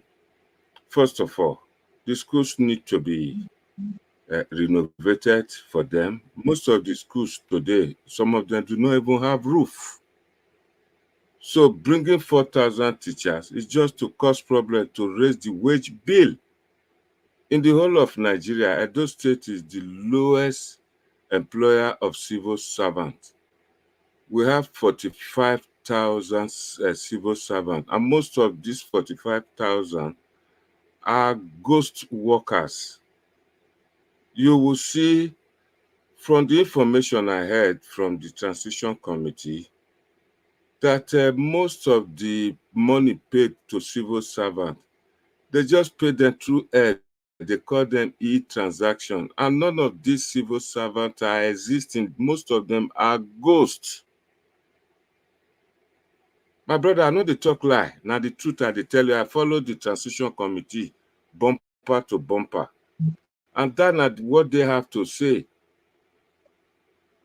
OBASEKI came up to tell the Edo people that one of his achievements is e-government. My brothers, my sisters, my viewers watching at home, everybody know that the invention of technology brought what they call, even in Edo now, they have what they call POS. You don't need to go to the bank. From your where you are sitting there, you can do it.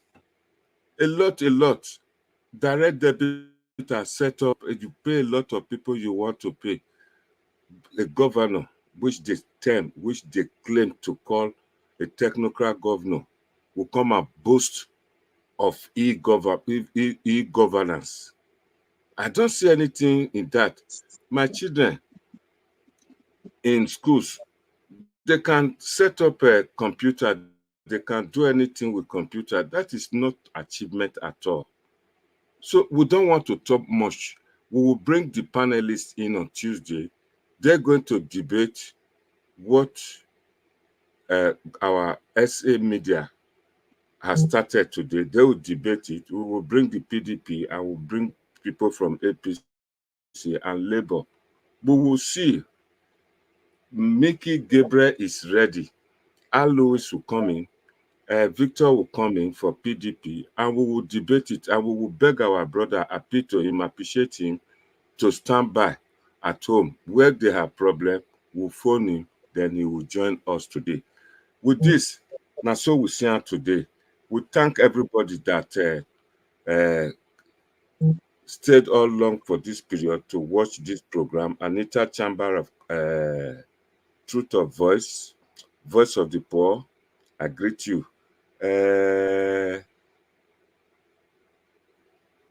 Atonima Fidon Wese Kakabo. A lot of people said amen when Godswill Inegbe said that prayer to governor-elect. He was watching us, but I don't know if he's still there, but I know he's there. He always watch this platform. So I thank you today. I don't know how to thank you, my great brother, Godswill Inegbe. Mike John said amen. He said thank you. Said amen to your prayer. My God is faithful. Said prayer to said amen to the prayer. On a final note, my brother, Godswill Inegbe, can you give us some advice of what to expect and what to expect from the people in diaspora to support the government? It's your government too, because of all the appointments so far, and I think you are the first person to get something. What do we expect? What do you expect from the people in diaspora? Maximum support, and what else again? Give us. Well, thank you so much once again. The governor-elect hold the people from diaspora to a very high esteem and is grateful for the support that you people from diaspora rendered to him through the electionary campaign up to the election and after the election. And just as he said during the campaign that the people from diaspora are going to play a pivotal role in his administration. He is going to ensure he establish an office that will truly, Ministry of Diaspora.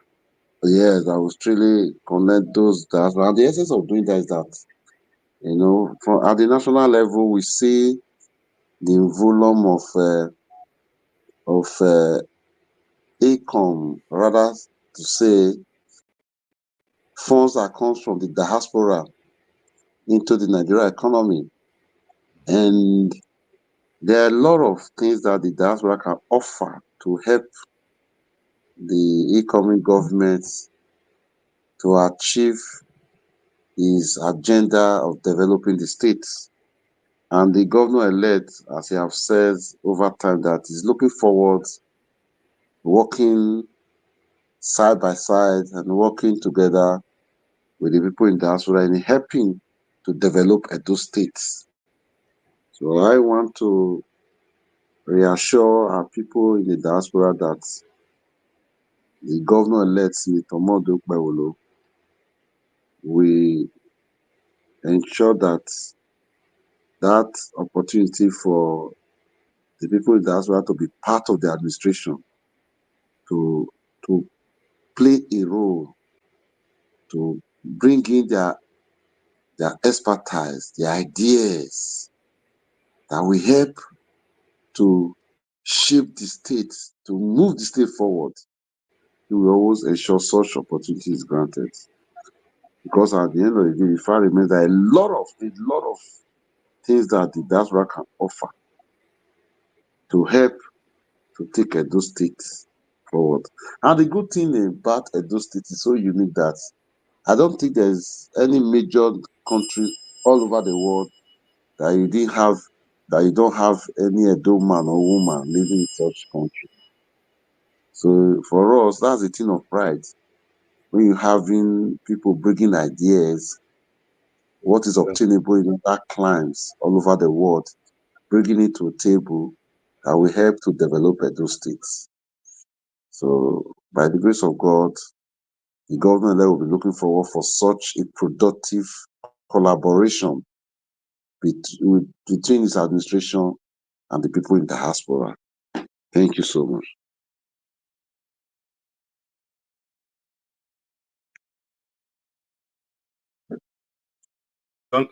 Thank you very much. We don't know how to thank you. I think we are very grateful to hear from you. Today, before we know this, that you are the mouthpiece of our governor-elect. You speak for him, and you represent him in most official duties. And we will be very happy to see you again more often on this platform. Thank you very much. We appreciate you, and we continue to pray for you to God, so that He give you the strength to do this job diligently. Thank you very much. Thanks for coming. Thank you for having me. Thank you so much. Thank you. Thank you for having me. Good night. Good night, sir. Thank you. Good night. Thank you, sir. Good night, sir.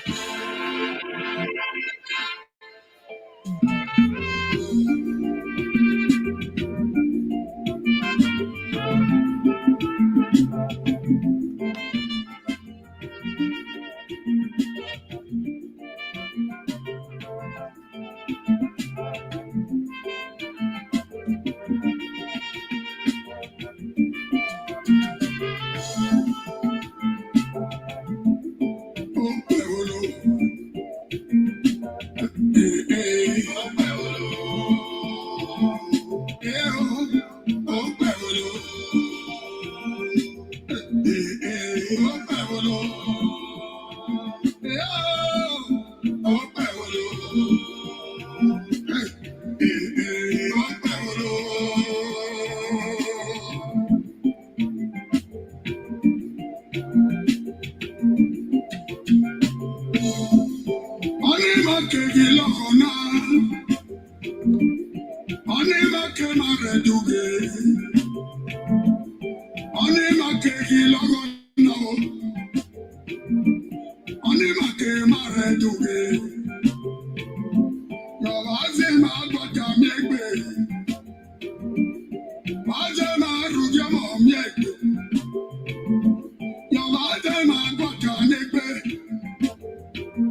My people, I beg make una share this video, make una subscribe to this platform, so that anytime we will come out on the feed, they watch us.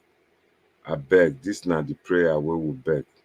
Today we will come in with more revelation about the 1.6 trillion Nigerian naira where they say OBASEKI no fit account for. We'll talk about them today. Una hear how the information take come about through the transition committee when they check the paper. On Tuesday, our panelists, Mickey Gabriel, Alois, Victor, and all other ones, Omorui, Midwest Republic, they will be on this platform to discuss about the 1.6 trillion. Somebody not fit just work for 8 years, he get the total money of 1.6 trillion. They not see where they spend the money put. Now we, now vote. Now we, now supporter. Therefore, we get right to ask her how market may give account, and that na the thing we they do. Make una not cost anybody. On Tuesday, then go come tear the topic down. Nyaga. From where our special advisor, media to Edo State Governor, elect Senator Monday Okpebohllo. Till we meet again, love, peace, and happiness be with everybody who join us today. Those ones who love us, those ones where they think of us well, those ones where they think of good Edo, make Edo better. My God will bless everyone. Thank you very much.